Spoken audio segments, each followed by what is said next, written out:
Jay-Z is setting off truth bombs about his marriage. J-Lo's romance with A-Rod is heating up. Plus, Stranger Things gets a creepy teaser poster, what we know about season 2. Spoiler alert, I'm not in it. I'm just auditioning for season 3. Hi friends, this is the Daily Denny, and that's how you quick change. Today is July 7th, aka 7-Eleven Day, and no, I'm not talking about the Slurpees. Shoulder sideways, smack it in the air. How fitting that Beyonce has a song named after this date, because her husband is making headlines again as he unleashes more truth about his marriage to Beyonce. And it's a side of hope we don't see very often. Jay released a mini documentary he's calling a footnote for his latest album 444. In it, a candid Jay-Z breaks down the inspiration behind the album's title track, which if you listen to it, appears to allude to cheating and even references forgiveness after infidelity.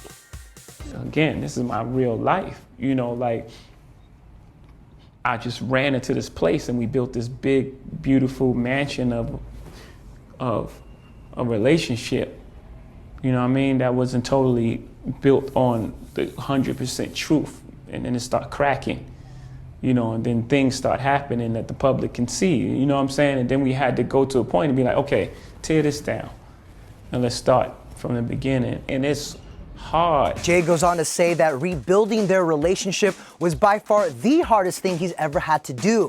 And with that, fans like me are given the other side of lemonade and yet another piece of this complicated puzzle about their marriage. Somebody call NBC because I've got a pitch for their next live musical. Speaking of, Jennifer Lopez is set to play Rosie in Bye Bye Birdie Live for NBC. That was postponed for the end of 2018 because Jenny's block is busy. She just dropped the hot new music video for her Spanish single Ni Tu Ni Yo, and J-Lo is on fire once again, proving she can really wear anything.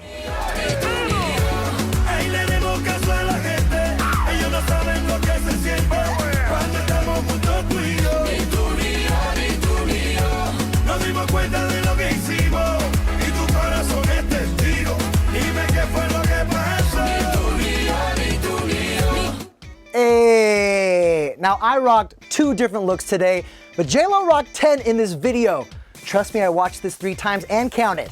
Now the video was shot in Miami, Florida, where Jennifer has been hanging with her man A-Rod at the MLB All-Star Game. It's a work trip for him, but our new favorite couple have not been shy about showing some PDA.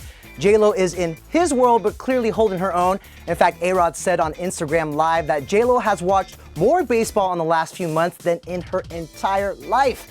And that's probably because it's the first time in a very long time she has not dated another musician or a dancer. And just check out Mama Lopez hanging with A-Rod and his daughters Ella and Natasha. How do you like the new song, Ni Tu Ni Yo? Oh, it's my favorite song. I have it on repeat. He listens to it every second. Wow. Yeah. Ni Tu Ni Yo, you love it. You love it. Yep. And the music video comes out on Monday. On Monday? Tomorrow. So is that tomorrow? Yeah. Tomorrow, So tomorrow we have... If that doesn't earn them a 9 on the John and Chrissy scale, I don't know what will. All right, moving right along to the show I am counting the days for to return this fall. Stranger Things. A new teaser for season 2 has touched down on us. The ominous poster features the 4 boys staring at a dark red storm forming over their town of Hawkins, Indiana. Other than that, it doesn't give too much away except the release date. October 27th, people. Now, I know that seems far away, but here's what we know about this next season. Season 2 takes place in 1984, a year after the events in the first season. According to the official description from Netflix, the citizens of Hawkins, Indiana are still reeling from the horrors of the Demogorgon and the secrets of the Hawkins lab. Will Byers has been rescued from the upside down, but a bigger, sinister entity still threatens those who survived. And that threat might be more than supernatural. There are 4 new characters, including Max and her brother Billy. And hear what the Duffy brothers, aka the show's producers, had to say about Billy when E.T. caught up with them just last month. Like, we really wanted a human villain this, year. I mean, we always talk about Stephen King, but he always has. The human villains are often scarier than the monsters, and so we wanted to introduce a human character who will scare the crap out of you. Stranger Things executive producer Sean Levy also told us that next season will definitely be spookier, scarier, and bigger in its action and spectacle. Well, we'll have to wait until October 27th when all 9 episodes drop. But one thing's for sure, I am ready for some more of that kooky Winona Ryder. Speaking of kooky, joining us now is our resident bachelorette expert and host of Roses and Rosé here on ET's YouTube, Lauren Zima. Hi, Kooky. Girl, The Bachelorette returned after a mini break for a week, and our girl Rachel is just 4 dudes away from picking the one.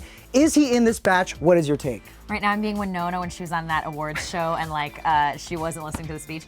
Yes, okay, if anything is scarier than Stranger Things, it's The Bachelorette right now because who is Rachel going to pick, you guys?